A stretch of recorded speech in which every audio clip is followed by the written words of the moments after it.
নমস্কার বন্ধুরা, বাংলা বাগানে আপনাদেরকে স্বাগত। আপনারা সবাই নিশ্চয়ই ভালো আছেন, আর গাছকে ভালো রাখার জন্য আপনাদেরকেও ভালো থাকতে হবে। দেখেন আপনাদের সবার প্রিয় বাংলার বাগানে এই কমলা রঙের ডালিয়া ফুলটি ফুটেছে। সাইজটা কিন্তু বেশ ভালোই এসছে। তো পুরো এখনও মুখ খোলেননি, মাঝখানে দেখেন অনেকগুলি পাপড়ি কিন্তু আটকে রয়েছে। পুরো মুখটা খুললে কিন্তু অনেক বড় হবে। তো রঙটা কিন্তু দুর্দান্ত এসছে।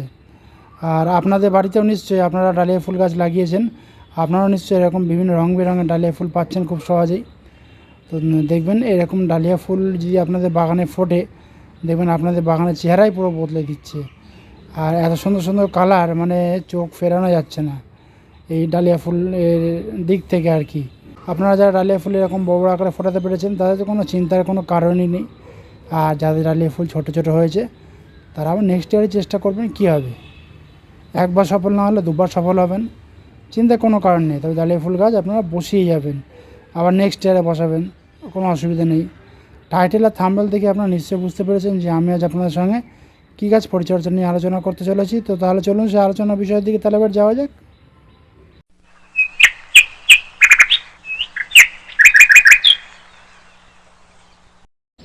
তো দেখেন এই ফুলগুলিকে দেখে আপনারা নিশ্চয়ই বুঝতে পেরেছেন যে এগুলি কী ফুল গাছ। হ্যাঁ, ঠিকই ধরেছেন, পুরো একদম অযত্নে পড়ে রয়েছে।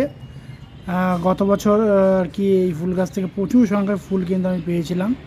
এখনও দেখেন ফুল ধরছে, দেখেন, দেখেছেন, এই দেখেছেন, এটা ব্লু কালারের ডবল পেটালের ফুল, সাদা রঙের ডবল পেটালের ফুলও কিন্তু আমার কাছে রয়েছে। তো আমি প্রায় নভেম্বর মাস ভরে আর কি ফুল পেয়েছিলাম, এবং ডিসেম্বর মাসের প্রথম দিকেও আমি কিন্তু এই গাছ থেকে ফুল পেয়েছিলাম। তো অল্প সংখ্যায় ফুলটা পেয়েছিলাম। তো কিন্তু দেখেন এই জানুয়ারি মাস ফেব্রুয়ারি মাসে কিন্তু আমি এই গাছ থেকে ফুল পাচ্ছি খুব কম সংখ্যায়। এই ফুলগুলিকে দেখে আপনারা নিশ্চয়ই বুঝতেই পেরেছেন। তো এবার কিন্তু এই গাছগুলিকে আবার নতুন করে পরিচর্যা আমাদেরকে শুরু করতে হবে। তো আপনাদের বাড়িতেও নিশ্চয়ই এরকম পুরনো অপরাজিতা ফুল গাছ রয়েছে, আপনারাও কিন্তু আবার নতুনভাবে পরিচর্যা করতে শুরু করে দেবেন। তাহলে দেখবেন আবার নতুনভাবে যখন গরম পড়তে শুরু করে দেবে, সেই গরমের সময় কিন্তু আবার ভালোভাবে ফুল আপনারা ধরাতে পারবেন এই পুরনো অপরাজিতা গাছ থেকেই। আর যারা চাইছেন আবার নতুন করে অপরাজিতা ফুল গাছ রোপণ করতে, তারাও নতুন করে রোপণ করতে পারেন। নার্সারিতে এখনই কিন্তু চারা পাওয়া যাচ্ছে, তো সেখান থেকে কিন্তু আপনারা সংগ্রহ করতে পারেন নতুন অপরাজিতা ফুল গাছের চারা। তবে আমি বলবো নতুন বা পুরনো যাই হোক, একই রকম পরিমাণে ফুল আপনারা পাবেন এই অপরাজিতা ফুল গাছ থেকে। তো আর যাদের কাছে পুরনো অপরাজিতা ফুল গাছ রয়েছে, তারা কিন্তু সেই পুরনো গাছটাকেই নতুনভাবে রিপোর্টিং কাটাছাড়াই করে নতুনভাবে খাদ্য খাবার দিয়ে কিন্তু আবার পুনরায় আবার নতুনভাবে ফুল ধরাতে পারবেন খুব সহজেই। এতে হবে কি, বেশি সংখ্যায় ফুল আপনারা ধরাতে পারবেন। তো দেখেন আমার এখানে কিন্তু দু রকমের গাছই রয়েছে। আর দেখেন গাছগুলি কিন্তু শুকিয়ে গেছে, কিছু কিছু দেখেন গাছে পাতাও রয়ে গেছে। তো আমি দেখেন এই গাছে এবার একটু পরিচর্যা করতে শুরু করছি। আপনারা প্রথমেই করবেন কি, আপনাদের যে পটেই আপনারা এই অপরাজিতা ফুল গাছ বসিয়েছেন, সেই পটটাকে আগে পরিষ্কার করে নেবেন। দেখেন আমার এই পটে কিন্তু অপরাজিতা গাছ বসানো রয়েছে। দেখেন গাছটি গোড়ায় দেখেন জঙ্গল হয়ে গেছে। আর একটা দেখেন এখানে গ্রো ব্যাগে বসানো রয়েছে, এই যে পাশেই বসানো রয়েছে গ্রো ব্যাগে, সেই গ্রো ব্যাগে কিন্তু জঙ্গল ভর্তি হয়ে গেছে আগাছা আর কি। তো আমি প্রথমে করবো কি, যে সমস্ত বাখারি দিয়ে আমি মাচা করেছিলাম সেই সমস্ত বাখারিগুলিকে আগে তুলে নেব এবং রিংগুলিকে আগে খুলবো। এবার দেখেন আমার মানে এটা গ্রো ব্যাগে বসানো ছিল এই গাছটা, এটা সাদা ডবল পেটালের অপরাজিতা ফুল গাছ। এবার যে এত বড় ঝাঁকড়া হয়ে গেছে গাছটা, সেরকম করবো কি, গাছটাকে একটু কেটে একটু ছোটো করতে হবে। কারণ ছোটো না করলে নতুন নতুন যে ব্রাঞ্চগুলো বা ডগাগুলো ছাড়বে, সেগুলো কিন্তু ভালো ছাড়তে পারবে না, এবং যদিও বা ছাড়ে সেগুলিতে মানে ভালো জোর দিতে পারবে না এই গাছগুলিতে। তো সেই জন্য আমাদের করতে হবে কি, আপনারা এরকম একটা কাটার নেবেন।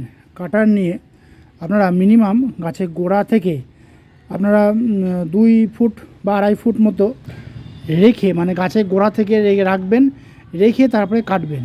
আমি আপনাদেরকে দেখাচ্ছি কতটা আপনারা রাখবেন। আপনারা করবেন কি, মিনিমাম এখান থেকে রাখবেন, এই দেখেন এখান থেকে রেখে তারপরে আপনারা কেটে দেবেন।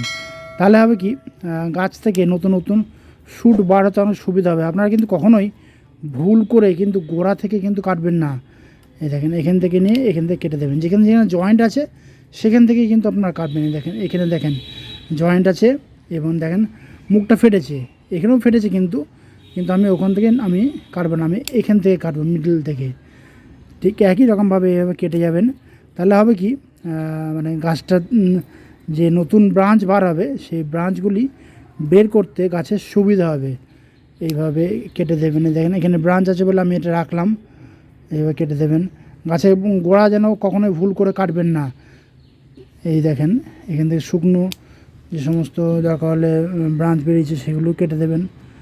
এই দেখেন কেটে দেবেন, অসুবিধা নেই এতে। একই রকমভাবে আমার যে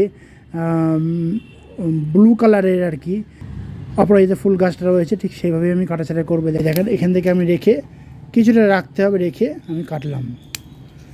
মিনিমাম 2 থেকে 2.5 ফুট বা 3 ফুট মতো রাখতেই হবে, কেননা বেশি কাটলে কিন্তু গাছটা শুকিয়ে যাবে এবং গাছটা মারাও যেতে পারে। গত বছর আমি যে মালিককে আর কি বলেছিলাম, মানে আমাদের বাড়ি ঘর দৌড় পাহারা দেয় আমরা কোথাও গেলে বা আমাদের বাগানে কাজ করে, তাকে বলেছিলাম, সে তো একদম নিচ থেকে পুরো গোড়া থেকে কেটে দিয়েছিল। আপনাদেরকে আমি দেখিয়েছিলাম, যার জন্য মনটা খুব খারাপ হয়ে গেছিলো। দেখে এইভাবে কেটে দেবেন। এই তারটা খোলা হয়নি, এই যে এবার বেরিয়ে আসছে তো তারটা, এই যে দেখেন, বুঝেছেন। শুকনো ডালপালা রাখবেন না, এরকম শুকনো ডালপালাগুলিকে কেটে আপনারা বাইরে ফেলে দেবেন। কোনো ডাল যদি বড় থাকে সেইখানটাকেও আপনারা এভাবে কেটে দেবেন। আমি যেমন কেটে দিচ্ছি, দেখেন এখান থেকে কেটে দেবেন, এটাও এখান থেকে কেটে দেবেন। মানে গাছটাকে একটু হালকা করতে হবে, কেটে কাটাছাড়া করতেই হবে, মানে গাছের মধ্যে একটা ফ্রেশনেস ভাব আসবে না। এই দেখেন এখান থেকে দেখেন নতুন শুট বার হচ্ছে। এবার করবেন কি, এই টবটা যেরকম পরিষ্কার করেছি এই টবটাকেও ঠিক একই রকমভাবে পরিষ্কার করে দিতে হবে। এরপরে দেখেন শেষ পর্যন্ত গাছটিকে কিন্তু আমি পুরো ন্যাড়া করে দিলাম। দেখেন টবের মাটিতে যে সমস্ত আগাছা হয়েছিল সেই আগাছাগুলিও কিন্তু আমি পরিষ্কার করে দিলাম। এরপরে করতে হবে কি, টবের যে মাটিটা আছে সেই মাটিটাকে কিন্তু একটু নিড়িয়ে দিতে হবে, কারণ নিড়িয়ে না দিলে কিন্তু এয়ার পাসটা খুব সহজে করবে না। দেখেন যেহেতু গাছগুলো আমার কাটা হয়ে গেছে, এবার করবেন কি, হালকা করে নিড়িয়ে দেবেন, বেশি ডিপে কিন্তু যাবেন না। এরকম উপর থেকে কিন্তু আপনারা নিড়িয়ে দেবেন, এরকম দেখেন এইভাবে নিড়িয়ে দেবেন, মানে উপরে মাটিটাকে একটু হালকা করে দেবেন। মেন শিকড় কিন্তু কাটবেন না, কারণ মেন শিকড় কাটলে কিন্তু গাছের ক্ষতি হয়ে যাবে। টবটাকে আপনারা রিপোর্টিং করতে পারেন, কিন্তু আমার এই গাছগুলি বয়স পুরো 1 বছর, মানে গত বছর লাগিয়েছিলাম আর এই 1 বছর পূরণ হলো, সে আমি আর রিপোর্টিং করছি না। আপনারা চাইলে রিপোর্টিং করতে পারেন বা এরকম নিড়িয়ে দিয়ে আপনারা একটু সামান্য জলও দিতে পারেন। কিন্তু দেখেন মাটি কিন্তু ভিজে আছে, দেখেছেন আমার মাটি ভিজে আছে বলে আমি কিন্তু জল দিচ্ছি না আজকে। মাটিটা একটু ড্রাই ভাব হবে তারপরে জল দেব। দেখেন এই গ্রো ব্যাগের মাটিটাও কিন্তু আমি এরকম খুঁচিয়ে দিয়েছি, এবং যার ফলে দেখেন মাটিটাও কিন্তু এখানেও ভিজে আছে। আমি দুটো টবে আর কি আগামীকাল যদি মাটি শুকিয়ে একটু সাদা সাদা ভাব হয়ে আসে তাহলে কিন্তু আমি জল দেবো, তা নাহলে কিন্তু জল দেবো না, কারণ বেশি জল দিলে কিন্তু রুট রট হয়ে যেতে পারে। আর যেহেতু এই মাস আর কি গাছে কোনো পরিচর্যা বিশেষ করা হয়নি, আমি একটু হিউমিক অ্যাসিড এবং রুটিং হরমোন মিশিয়ে জলের সঙ্গে ভালোভাবে নিয়ে আমি আমার এই গাছে প্রয়োগ করব, যাতে রুট ট্রিটমেন্টটা খুব ভালোভাবে হয়। তারপরে কিন্তু খাবার প্রদান করতে হবে, কারণ এই গাছে যদি হঠাৎই আমি খাবার দিই গাছ কিন্তু নিতে পারবে না, কারণ এতদিন কিন্তু গাছ প্রায় বলতে গেলে ডরমেন্সি পিরিয়ডে ছিল। তো আপনারাও কিন্তু ঠিক একই রকমভাবে আপনাদের এই পুরনো যে সমস্ত অপরিচিতা গাছ রয়েছে সেই পুরনো অপরিচিতা গাছগুলিকে পরিচর্যা করবেন। আর এখন কোনো খাবার নয়, কোনো কীটনাশক নয়, পুরো ওপেন সানলাইটে রেখে দেবেন।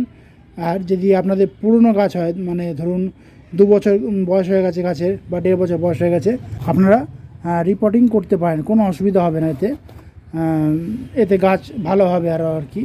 আর যারা নতুন চারা কিনতে চাইছেন তারা নতুন চারা নিয়ে এসেও কিন্তু আপনারা বসাতে পারেন, কোনো অসুবিধা হবে না।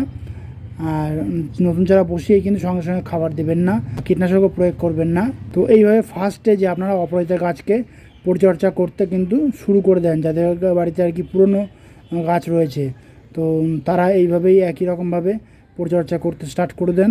দেখবেন আপনাদের গাছ কিন্তু যখন ফুল দেওয়ার সময় হবে, দেখবেন আপনাদের অপরাজিতা গাছ কিন্তু প্রচুর ব্রাঞ্চ ছাড়বে। আর এরপরে কী খাবার দিতে হবে না হবে, কীভাবে পরিচর্যা করতে হবে না হবে, কী কীটনাশক প্রয়োগ করতে হবে না হবে, আমি সমস্ত কিছু A to Z ডিটেলসে আপনাদের সঙ্গে শেয়ার করব, চিন্তার কোনো কারণ নেই। তো বন্ধুরা আজ এই পর্যন্তই। আর যদি কোনো কমেন্ট থাকে তাহলে কিন্তু বাংলা বাগানকে জানাতে ভুলবেন না, কারণ বাংলার বাগান সবসময় আপনাদের পাশে ছিল, আছে এবং থাকবে।